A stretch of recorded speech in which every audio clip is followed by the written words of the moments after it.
If you're a lineman in charge of keeping the lights on, Grainger understands that you go to great lengths and sometimes heights to ensure the power is always flowing, which is why you can count on Grainger for professional-grade products and next-day delivery, so you have everything you need to get the job done.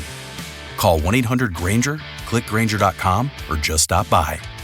Grainger, for the ones who get it done. Hello, campers. Grab your marshmallows and gather around the True Crime Campfire. We're your camp counselors. I'm Katie. And I'm Whitney. And we're here to tell you a true story that is way stranger than fiction. We're roasting murderers and marshmallows around the True Crime Campfire. Motivational speakers started really gaining popularity in the 70s and 80s, the golden age of self-help. And in recent years, they've been even more in demand, especially in the business world. You can't swing a dead cat these days without hitting some self-proclaimed entrepreneurial guru who claims to have the formula for success and would be happy to share it with you if you sign up for their seminar for the low price of thousands of dollars. Or if you buy their TikTok course. But you don't have to get certified or trained to be a motivational speaker, and their industry is almost totally unregulated, meaning anybody with a megawatt smile and a catchphrase can do it. And according to a Harvard study, most of these guys focus more on entertaining you than teaching you the way to win. It all makes you wonder, are the ones who claim to have all the answers really so enlightened? Well, today we're going to tell you about two who most definitely weren't. This is Inspire, Achieve, Repeat, a grab bag of killer motivational speakers.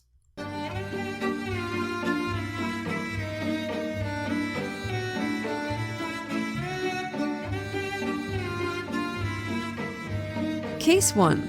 Hired Hand, the killing of Jeffrey Locker. So, campers, for this one, we're in New York, July 15th, 2009. Lois Locker was at home when she got a call from her husband Jeffrey at about 10:15 p.m. He wanted to let her know that he'd gotten a flat tire just before getting on the Triborough Bridge, which connects Manhattan to Long Island. So he was going to be late getting home, but Lois shouldn't worry, there was someone there who was helping him and he'd be home soon. Jeffrey wasn't home soon. When he hadn't shown up by the early hours of the morning, Lois called the police to report him missing. But he wasn't missing for long. Early in the day, a police officer spotted a man sitting still in a parked car on a street close to the Wagner housing projects in East Harlem. A closer look showed this was far more serious than someone sleeping one off in his car. The man, Jeffrey Locker, was dead and looked to have been killed with some serious brutality. His hands were bound behind his back, and there was an angry red line around his neck where it looked like someone had tried to garrote him. And the front of his shirt was soaked in blood and cut multiple times. Jeffrey had been stabbed again and again. What the hell happened here? East Harlem is a tough part of town with one of the highest murder rates of any New York neighborhood, but for someone to be bound and possibly tortured in his own car before being stabbed to death, that was a startling and horrific death. Jeffrey Locker lived 20 miles away in another world, the green suburban sprawl of Windermere on Long Island.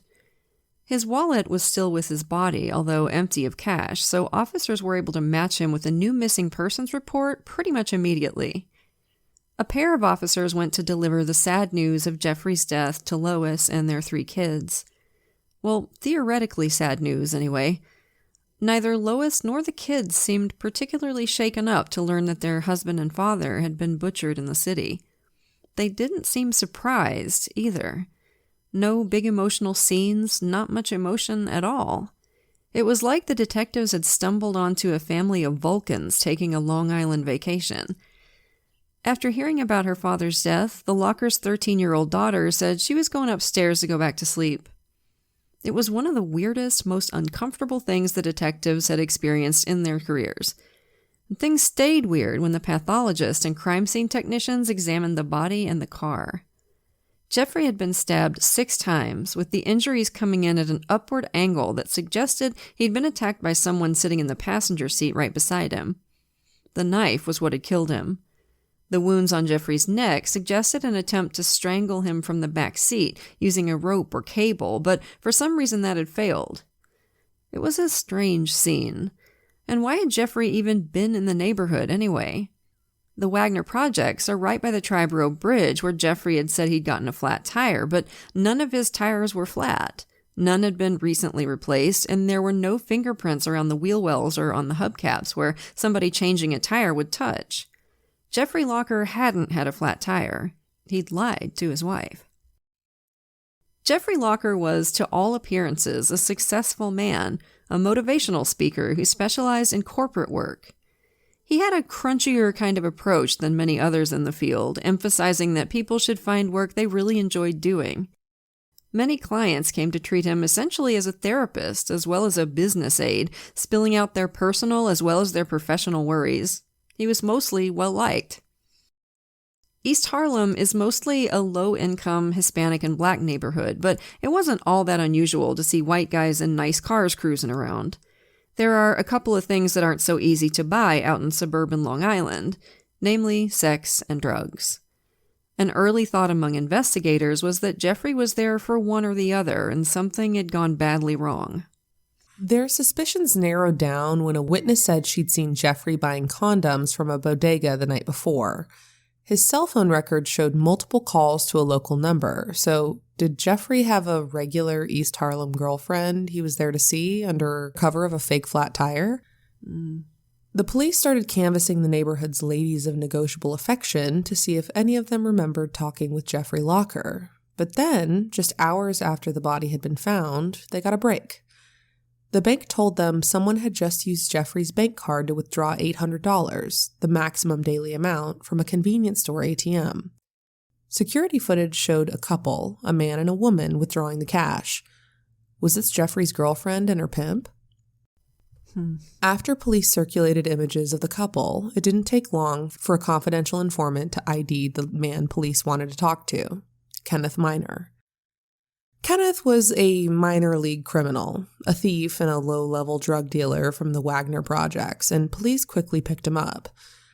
As is often the case with people interrogated by the police, Kenneth started with a blanket denial. They had the wrong guy. That wasn't him on the security tape. There were thousands of guys that looked like that. A couple things here. One, police are absolutely allowed to lie to suspects. And two, when you stab somebody multiple times, there's an excellent chance you're also going to cut yourself. So the detectives had a fake report from the crime lab made up and showed it to Kenneth, telling him they'd found his DNA in the car. And that was enough to get Kenneth talking. He'd been hanging out on the street when Jeffrey had pulled up, rolled down his window, and called him over. Kenneth figured the guy wanted to buy some drugs and went over, but what Jeffrey wanted was something with the potential to get Kenneth into a lot more trouble. He wanted a gun. Jeffrey was a clean-cut guy, and Kenneth's first thought was, this dude's got to be a cop. Even when he had second thoughts about that, Jeffrey just weirded him out, a complete stranger eagerly asking him for a gun. Kenneth decided to scare him off. He was a big 6'4" guy, and he knew how to act scary. Jeffrey drove off, but he came back 20 minutes later and asked to speak to Kenneth again. Kenneth was curious now. Usually when he scared someone, they stayed scared. When Jeffrey asked him to get in the car and listen, he did. Jeffrey didn't waste much time in telling Kenneth what he wanted. As Kenneth later told detectives, he wanted to do a Kevorkian. As I'm sure many of you know, Jack Kevorkian was a doctor who famously advocated for voluntary euthanasia. When pressed on what exactly Jeffrey had asked him to do, Kenneth said, "He said, I want you to kill me." Oh, what the fuck? Even for hard-boiled Manhattan homicide detectives, this was a new story. Kenneth was an obviously intelligent guy, but he didn't seem like the creative type who would come up with something like this out of thin air. Still, they defaulted to the standard cop reaction. This is bullshit. Yeah. The version they were leaning toward was that Kenneth had decided to rob an obviously wealthy guy cruising the neighborhood. He'd bound Jeffrey in the car, then tortured him until Jeffrey gave up the PIN for his bank card. Then Kenneth had stabbed him again and again and again and left him for dead.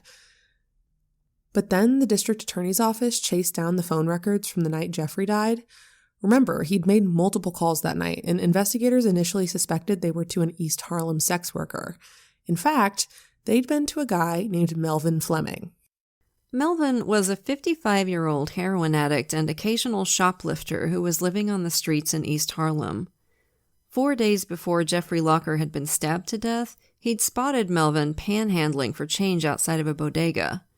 Jeffrey gave him a $5 bill, more than enough to get Melvin's attention and buy a little of his time. Once Melvin was in the car with him, Jeffrey made it clear what he wanted. As Melvin later testified, he informed me that he was looking for someone to make him dead. Holy shit, what a sentence.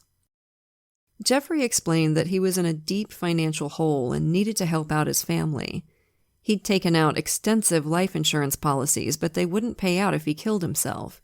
He needed to be murdered.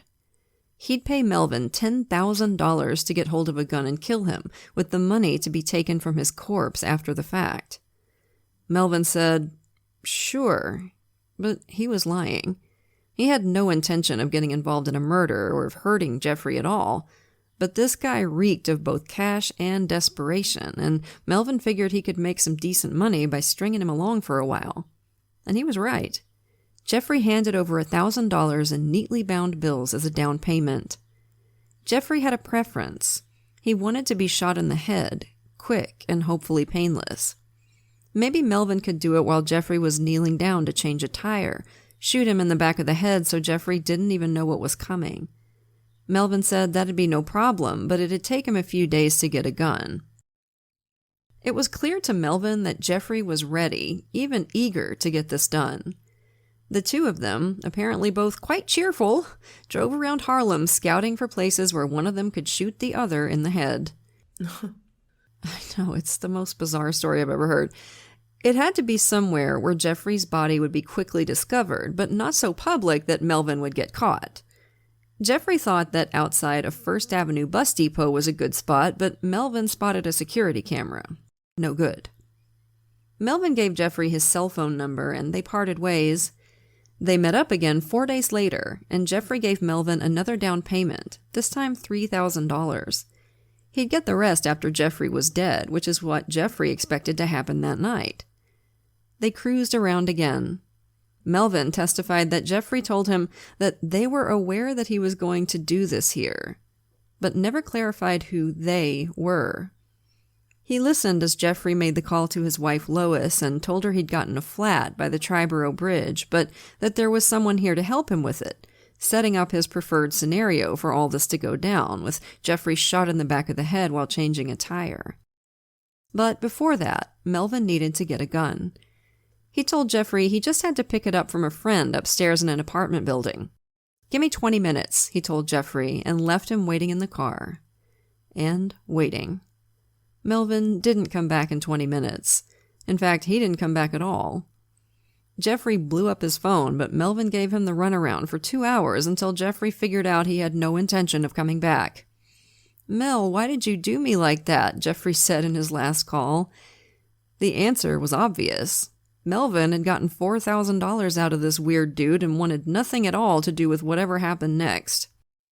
Jeffrey probably didn't give a crap about losing the money. He was playing for much higher stakes than that.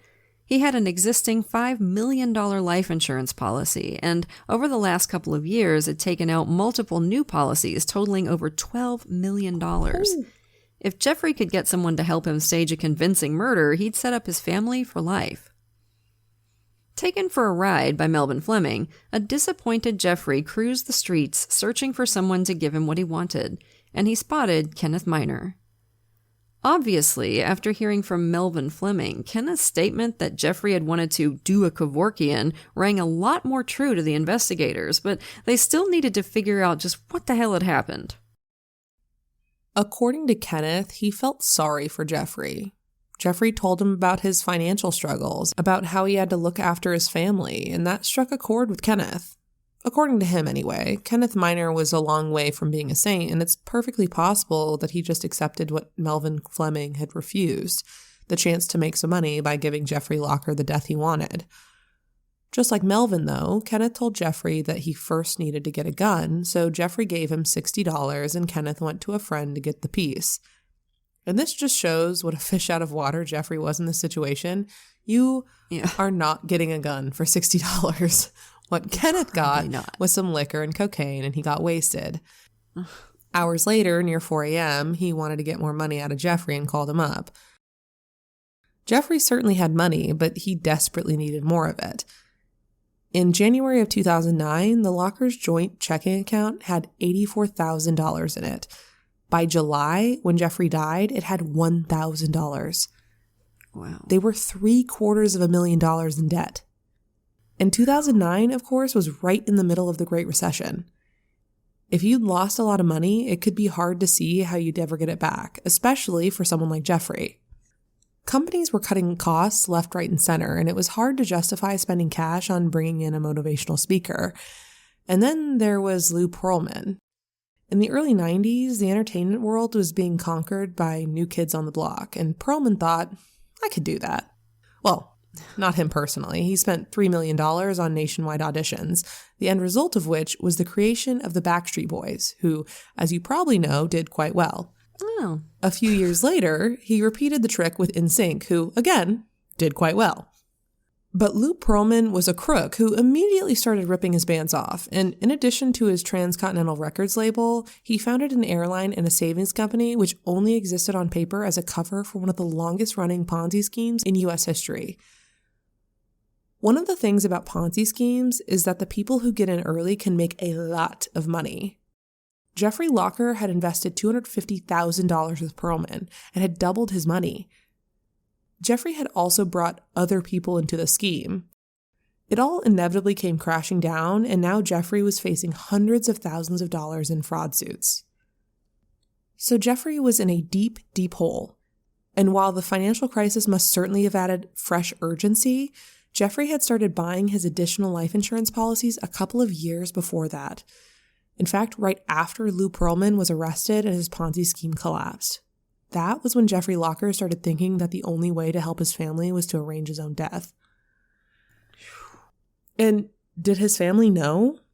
It's hard to come to any other conclusion than that they absolutely did. God dang. There's an email to Lois where he tells her to hang tough with the lawyers after he's gone. And one of his teenage sons texted Jeffrey a couple of weeks before he died, with the video thing, do one for my sister as well. Remember, you won't be there to give her away or any of that. Oh my goodness. Which suggests Jeffrey was making farewell messages for his kids and that Jeffrey and possibly Lois had explained the whole thing to their kids. Like, oh my God. How do you sit down with your children and explain to them that you're going to take your own life? Like, it's staggering. It's cruel. Oh my God. I can't imagine. It's absolutely bananas. No videos were found, by the way. Their house was never searched. There's obviously some serious moral questions here. Like, hey, Lois, how about you try and talk him out of this? But nothing Jeffrey's family did or didn't do appeared to be criminal. There's no question that what Kenneth Miner did was criminal. He didn't come back with a gun, but he did have some phone cord and possibly a knife. He said Jeffrey had a knife in his glove box, and Melvin Fleming said the same thing, but some detectives thought Kenneth brought the knife with him. But the first plan was the phone cord. To try and make sure there was no question of suicide, Jeffrey had Kenneth tie his arms behind his back with one length of cord. Then Kenneth went into the back seat and tried to garrote Jeffrey. But the phone cord was old, and according to Kenneth, it kept popping, kept snapping. So there was the knife. Kenneth has been reluctant to repeat this since, which makes me think it's bullshit, but what he first told detectives was that Jeffrey asked him to hold the knife steady on the middle of the steering wheel, and that Jeffrey, with his hands still tied behind his back, plunged his own torso down onto the blade again and again. Yeah, it seems a lot more likely to me that he just asked Kenneth to stab him. The autopsy didn't provide a definitive answer either way. But I mean, it just makes more sense to me, doesn't it? Like, I feel like a lot of people would have trouble doing that. It's not impossible. People have certainly done painful things to themselves before, but just it makes more sense to me that he just said, stab me, and he stabbed him. Kenneth Miner went on trial in 2011 on a murder-for-hire charge, with the prosecution arguing that it made no difference that Jeffrey Locker was both the instigator of the killing and a willing victim. Kenneth had accepted money to kill someone. His defense argued that the killing was an assisted suicide, which is a second-degree manslaughter charge, not murder. None of Jeffrey Locker's family attended the trial. Kenneth Miner was found guilty of second-degree murder and given a sentence of 20 years to life, but the case was immediately appealed, and within 2 years, an appellate court determined the trial judge had improperly described assisted suicide to the jury. A new trial started in 2014, but Kenneth took a plea deal for first-degree manslaughter and a sentence of 12 years, including time he'd already served. He was paroled in 2019, and his sentence expired in 2022. Unsurprisingly, Jeffrey Locker's new $12 million life insurance policies blew up when the truth came out about his death, but on his original $5 million policy, the suicide clause had expired, and as far as we know, his family got that money. So, wow, this is one of the weirdest cases I've ever heard about in my life. And, I've heard debate about this one that he just did what the guy paid him to do. It's not his fault. But of course it is. I mean, you can't do that. Even if somebody asks you to, you can't just stab them to death. It's still illegal to kill someone, right? He should have, at bare minimum, said, no, I'm not doing that. And of course, what you would hope somebody would do is call the cops, try and get this person some help. But that's not what happened.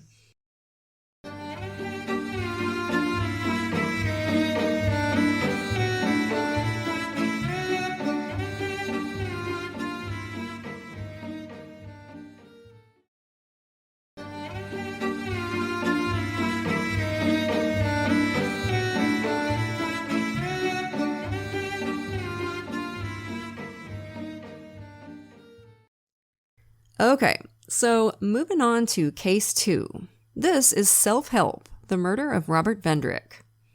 For this one, we're in Phoenix, Arizona, February 18th, 2008. Carol Vendrich was getting really worried about her husband, Robert. He'd flown off to California several days earlier to meet his friend and business associate, Gary Shocky. Shocky was supposedly negotiating some big secret contract with the U.S. government for some kind of computer program, and Robert had invested a lot of money into the program to help get it started. Now they were both supposed to go meet up with some people from the government to finalize the deal. To Carol, it all sounded like something out of a spy movie. They were going to take a boat out to San Clemente Island to meet up with these guys, and they weren't supposed to talk about it to anyone. Robert had been so excited when he kissed her goodbye on the day he left. This deal was going to make them a lot of money. But Robert hadn't come home yet, and she couldn't get hold of him on the phone. Couldn't get hold of Gary Shocky either. It all made her very uneasy. She wasn't sure about this Shocky guy. Her husband had invested a lot of money with this man over the past few years and hadn't seen a dime in return yet. Gary just kept promising him soon, soon. Well, now her husband hadn't been on his return flight home, and Carol was getting a sick feeling in her gut. She called the police to report Robert missing. At that point, she was just worried about her lifelong partner. She couldn't have known what a bizarre nightmare she was about to be drawn into. But we'll get to that. Let's talk about this guy, Gary Shocky. Gary is your classic greed goblin. The top priority in his life from young adulthood on was to make a lot of money and to make it fast and easy, the classic get-rich-quick thing. And unfortunately for the people who would become his marks, he had what a lot of con artists have, charisma, which is amazing to me based on the footage I've seen of this guy. He looks like a cross between Ricky from Trailer Park Boys and Guy Fieri, and he just seems to ooze slime from every pore. But according to a lot of people who knew him, he could talk you into anything. And I think we have to believe the people who were there. Yeah. Sometimes to get sucked in by a con artist's charm, you really have to be there. And I think charm is something that morphs over time. Like wolfish, oily charm that would have worked 20 years ago has been replaced by a pouty, chiseled charm that talks exclusively in uptalk on Instagram now. Yeah. In the mid-'80s, Gary got married and had a newborn son, but Gary didn't stick around long enough to be a dad. His son Joseph later told the show American Greed that between the ages of 6 months and 7 years, he only saw his dad once. What a prince, right? I couldn't find out whether he paid child support, but my money's on no. Yeah, I suspect no. One of Gary's hustles was selling vitamins and diet supplements online, which he did pretty well at, though he was like a kid in a candy store with money. He spent it as fast as it came in.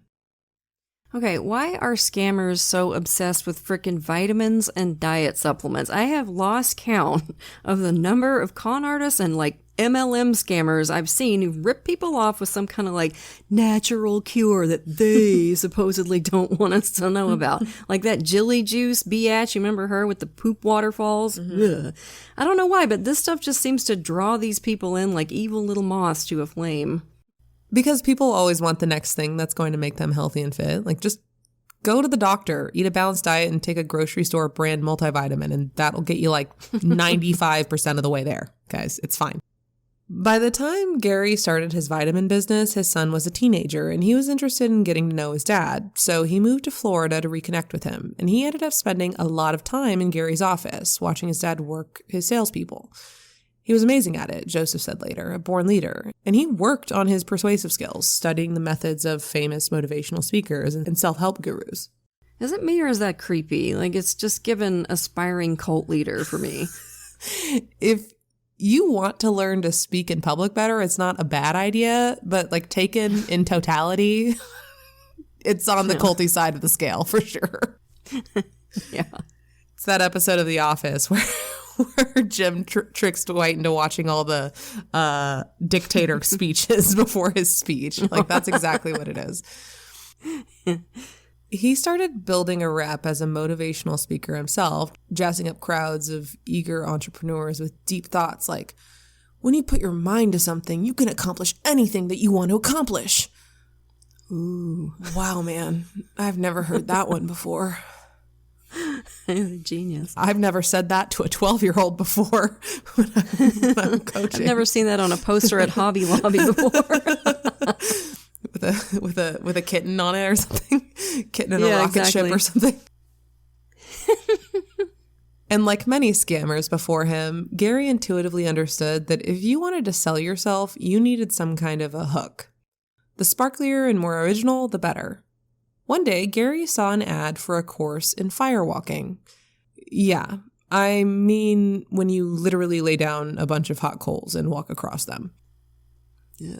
The training was in Vegas, so to Gary, it was a win-win. He ended up getting certified as a firewalking instructor, and in 2000, he got himself on primetime TV by breaking the Guinness World Record in firewalking. My dude walked 165 feet across a bed of coals that Guinness had recorded at 1,800 degrees Fahrenheit, and his feet came out of it fine. Yeah, which, holy damn, that is hot. So supposedly, as long as you just keep on trucking across the coals and don't slow down too much or stop, you're all good and it's not going to like burn your feet down to little blackened stumps. But I do not get it because I have run across plenty of hot pavement in my day, okay? And that shit hurts like a bitch no matter how fast I've run. So I really don't understand how this works. But I guess I'm just going to have to take science's word for it. Mm-hmm. Yeah, I think it still hurts. I think you're just like it doesn't it's like got to blister you. And I think part of the illusion is that you keep a straight face. I think that's it. Yeah. You know, it's like, yeah, it's not like laying on a bed of nails. I'm not going to try it. No. I would never. It's like laying on a bed of nails. It's not like laying on a bed of nails where like you just have to lay flat and not like adjust your body weight at all and it doesn't hurt. No, it's not like that. It still hurts. I don't want to do that either. You could. It wouldn't hurt you. Oh, no. You know, I was thinking about this though. We've had a lot of Mensa members, but I think this is the first time we've covered a killer who's been in the Guinness Book of World Records. Like, correct me if I'm wrong, but I think this is the first. No, I think so. This is like the spiritual opposite of Mensa membership is Guinness Book of World Records. You know, Guinness should have a dumbest murderer category, and they should let us be the judges. Yes, please get back to us, please. So this became Gary's big gimmick, and his appearance on live TV scored him a level of name recognition that it would have taken years and years to gain as a motivational speaker on the seminar circuit. Oh, you're the Firewalker guy. It was perfect. It made him seem cool and way more interesting than he actually was. And by the way, doesn't this remind you so much of James Arthur Ray, our other self-help guru who ended up getting somebody killed? Remember with the sweat lodge gone wrong?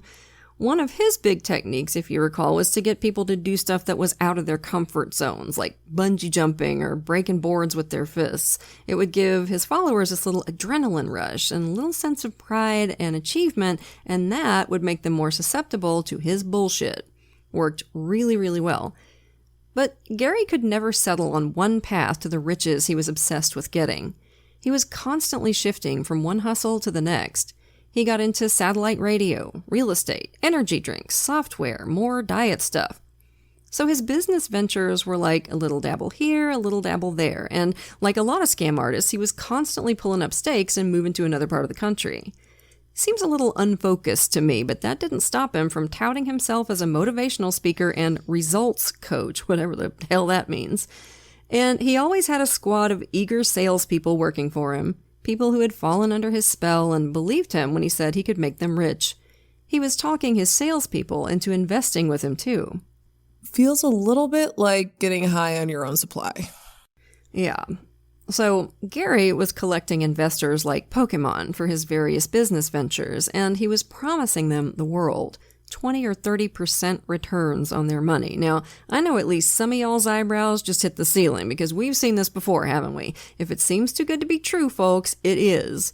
But for a lot of the people Gary Shocky worked his charms on, those big fat numbers were just too tantalizing to pass up.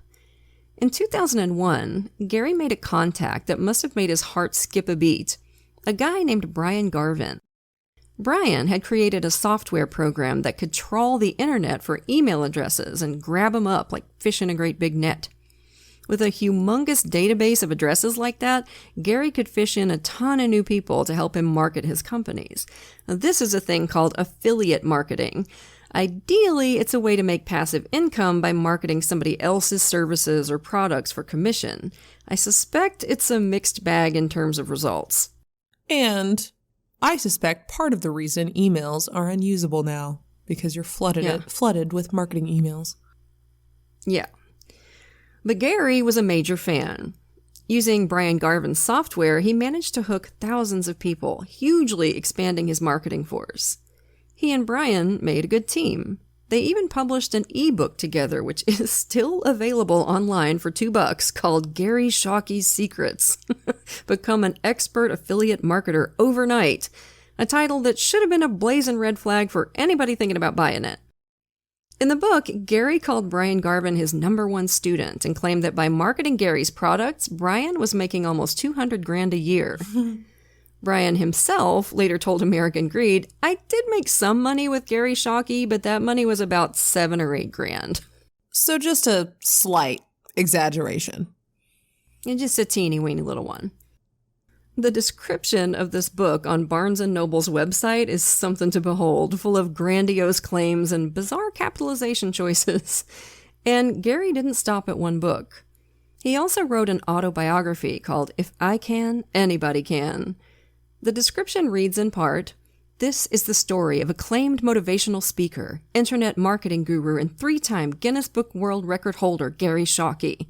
His life story, as told in his own words with P.J. Russell, is a heart-wrenching, in-depth look at his trials and tribulations and how he ultimately achieved success by overcoming them. Crackling, page-turning tension throughout makes it impossible to put this one down." Ooh, yeah, red-hot affiliate marketing action, baby. Woohoo! You know, it's just hot as a pistol. It also says, in 1997, Gary was inducted into the International Who's Who of Business Professionals and Entrepreneurs. Today, Gary Shocky is one of America's top entrepreneurs and personal results coaches. And interesting that in this year of our Lord 2025, the description doesn't mention anything about, fraud or murder. In his autobiography and in his motivational speeches, Gary claimed he was making $4 million a year and bragged about all his fancy stuff, like a $9,000 Rolex. Problem was, All those people who signed up for his affiliate program were shelling out money for investments, goods and services that were nothing more than figments of Ger's imagination. One of his more disgusting scams, allegedly, was raising money for a camp for special needs kids. The people who donated claimed the camp never materialized. Wow, man, real nice. What a gaping asshole. Yeah. Gary Shocky wasn't a successful entrepreneur.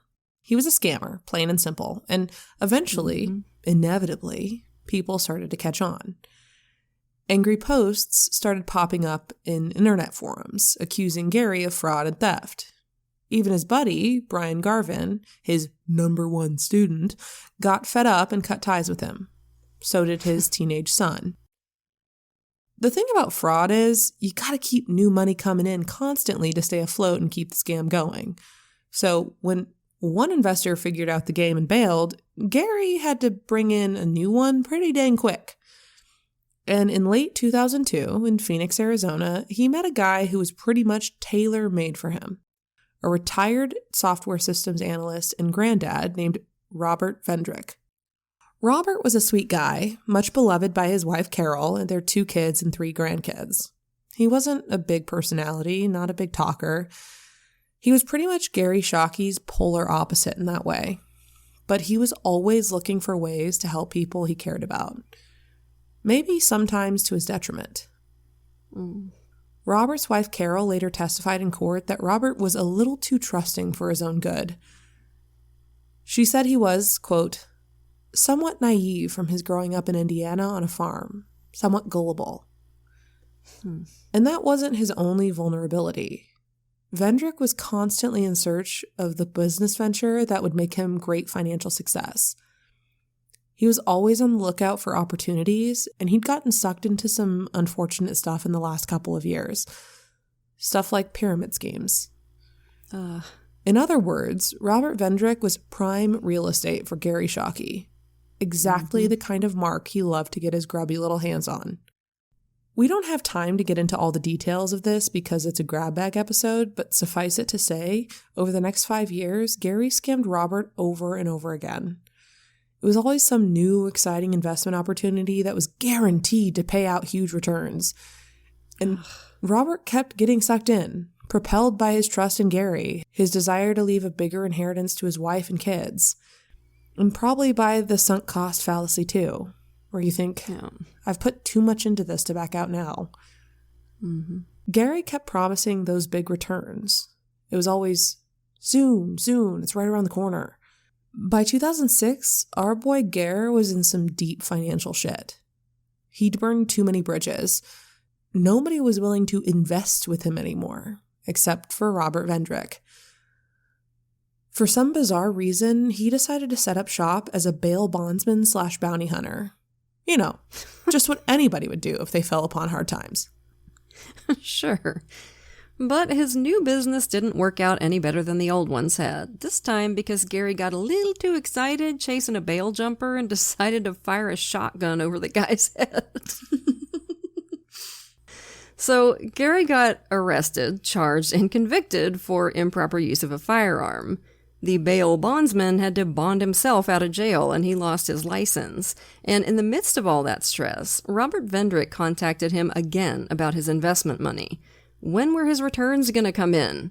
Soon, Gary promised, just like he always did. But Robert wasn't born yesterday, and by now years had gone by with lots of requests for money, lots of promises, and zero to show for it.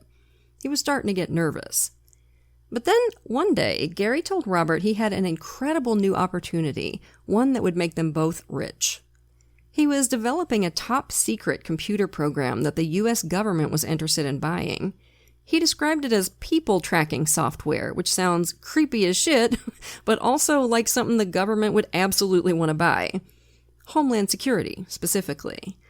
This was in the post-9/11 era where contractors were making obscene amounts of money selling stuff to the government, so it was totally believable that they would get a large amount of money for Gary's software. Now, Robert Vendrich had no way of knowing that Gary's IT knowledge wasn't even within a light year of where it would need to be to develop a program like that.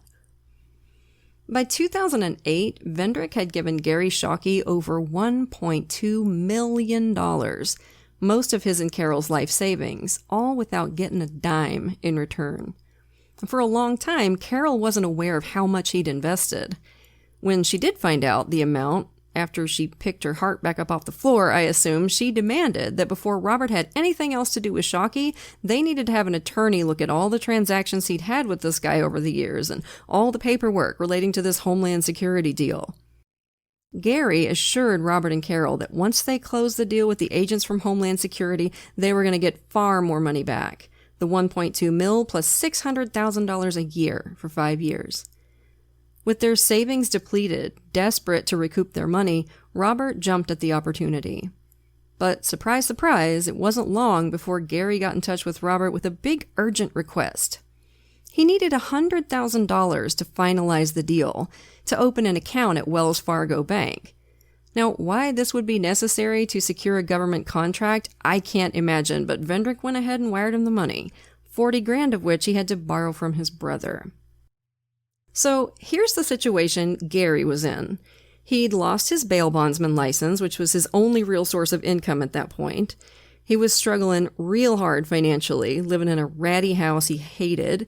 He was in trouble with the law for firing that gun at the bail jumper, plus there were some rumblings that the SEC was poking around some of his former business dealings, talking to some of those pissed-off investors he'd left in the dust. And now, the one investor he had left, his human ATM, Robert Vendrich, was telling him he'd hired a lawyer to go over all their business dealings with a fine-tooth comb.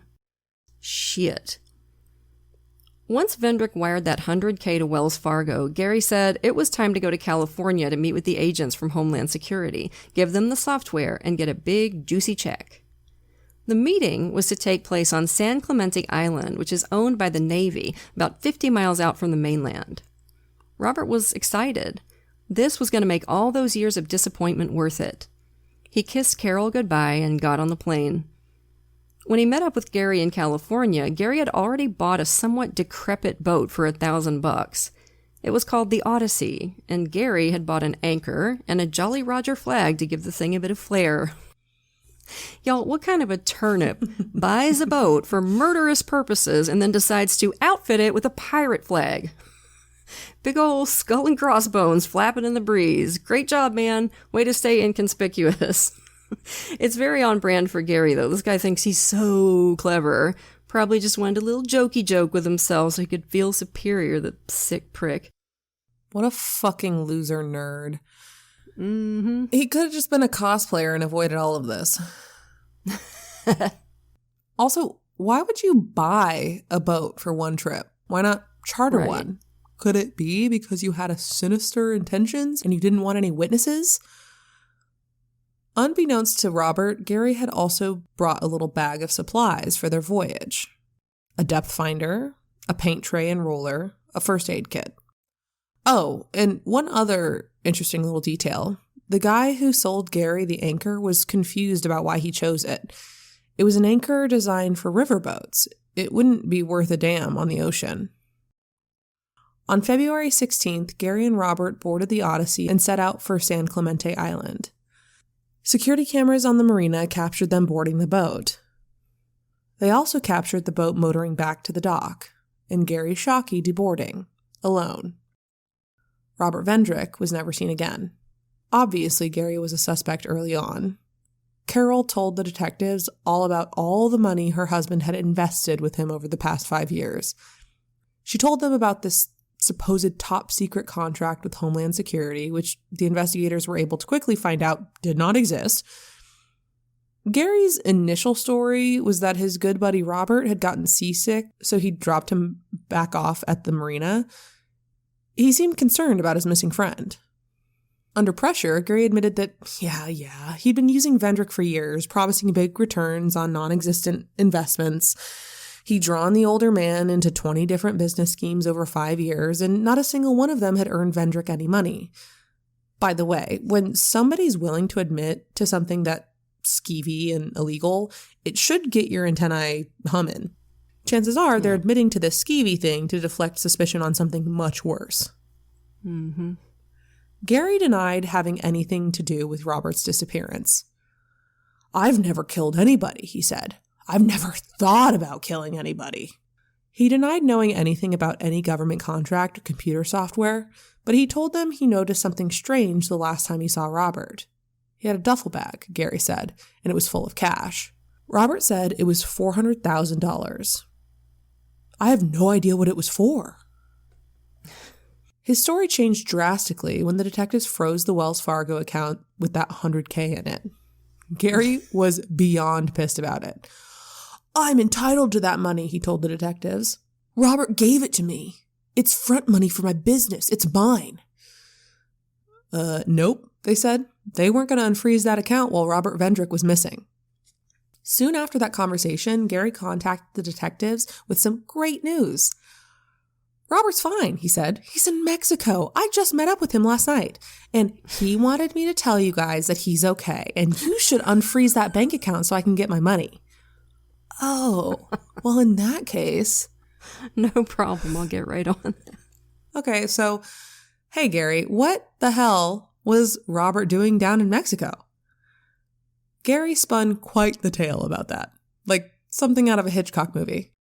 It was a complicated story, but it involved a message from a mysterious bartender, false identities. But the crux of it was that Robert was in the early stages of dementia, and he didn't want his family to see him deteriorate. So he was running away to spend his last days on the beach in Mexico under a fake name. The thing was, besides the fact that it made no sense for Robert to abandon his wife and family with no explanation, investigators had found his stuff right where he left it in the hotel room. Most significantly, his insulin. Now, why would a diabetic go anywhere without his insulin? And if he wasn't planning to go back home to his wife in Arizona, why was there a return plane ticket to Phoenix on his nightstand? And why was his passport still at home? You'd need that to get across the border to Mexico, wouldn't you? Needless to say, investigators didn't find Robert Vendrich in Mexico or anywhere else. When Gary brought them a handwritten note, supposedly from Robert, saying he was in Mexico and didn't wish to have any contact with his family or the police, the detectives had it analyzed and found that it didn't even come close to matching Robert's handwriting. What they did find was the Odyssey, and they noticed a couple of interesting things. 1, a missing anchor, and 2, a missing rope. And when they spoke to Gary again, he changed his story about the computer program. "Oh, yeah, we were going to sell that software to the government. Yeah, that's why Robert fronted me that $100,000, which I still need, by the way." During that interview, even Gary acknowledged that his stories didn't make a lot of sense and that if a jury heard all this, they'd probably think he killed Robert. On February 12, 2009, they put the habeas corpus on Gary Shocky and charged him with the murder of Robert Vendrich. And, bless his heart, Gary couldn't manage to just sit in jail, keep his head down, and wait for trial. He did what so many dipshits before him have done, decided to confide in his new prison bestie. And that, campers, is how we know the awful story of what really happened to Robert Vendrich. They set out for San Clemente Island on the morning of February 16th, Robert thinking his life was about to change for the better. He was looking forward to bringing a big check back home to Carol. She'd be so happy. Gary's focus, however, was elsewhere. He was preoccupied with his little handheld depth finder. When he was finally satisfied that they were in deep enough water, Gary killed the engine. And then he tackled Robert, fastened a belt around him. I cannot even imagine what Robert must have felt when he looked over and noticed what the other end of that belt was attached to. An anchor. Quickly, efficiently, Shocky hoisted Robert up and just dropped him over the side of the boat. Under the weight of the anchor, he sank like a stone. Robert drowned, helpless to claw his way back up to the surface. It's one of the most terrifying ways to die that I can imagine. Gary waited a few minutes to make sure his victim wasn't going to resurface. Then he started his engine back up and tooled back to land. His trial went on for 3 months, but the jury didn't need more than 3 hours to convict Gary of first-degree murder and sentence him to life without parole. Unfortunately, though, or maybe fortunately, depending on how you look at it, he didn't end up spending much time in prison. Just a few years into his sentence, Gary Shocky had a heart attack and dropped dead right there in his cell. I hope it hurt like a bitch. Doesn't bring Robert back to his wife or his kids or his grandbabies, though. So, what have we learned, folks? We've got 2 stories about people who put themselves out there as great leaders who had all the answers. But in both cases, underneath that polished exterior was a deep, deep darkness. In Jeffrey Locker's case, it was a deep well of pain and hopelessness. And in Gary Shocky's, just pure malignant greed. For me, it's another reminder of one of the main lessons I've learned in my life so far, that the people who claim to have it all together are often the biggest messes you will ever meet.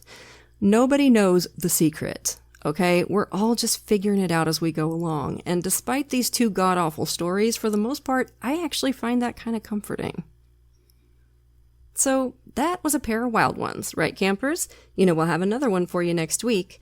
But for now, lock your doors, light your lights, and stay safe until we get together again around the True Crime Campfire. If you haven't booked your spot yet on the CRIMEWAVE True Crime Cruise from November 3rd through November 7th, get on it, y'all. It's coming up soon. Join Katie and me, plus Last Podcast on the Left, Scared to Death, and Sinisterhood for a rockin' good time at sea. You can pay all at once or set up a payment plan, but you gotta have a fan code to book a ticket. So go to crimewaveatsea.com/campfire and take it from there. And as always, we want to send a grateful shout out to a few of our lovely patrons. Thank you so much to Selena, Caroline, Jessica, and Jeremy. We appreciate y'all to the moon and back. And if you're not yet a patron, you're missing out. Patrons of our show get every episode ad-free, at least a day early, sometimes even 2, plus tons of extra content like patrons-only episodes and hilarious post-show discussions. And once you hit the $5 and up categories, you get even more cool stuff. A free sticker at $5, a rad enamel pin or fridge magnet while supplies last at $10, virtual events with Katie and me, and we're always looking for new stuff to do for you. So if you can, come join us at patreon.com/truecrimecampfire.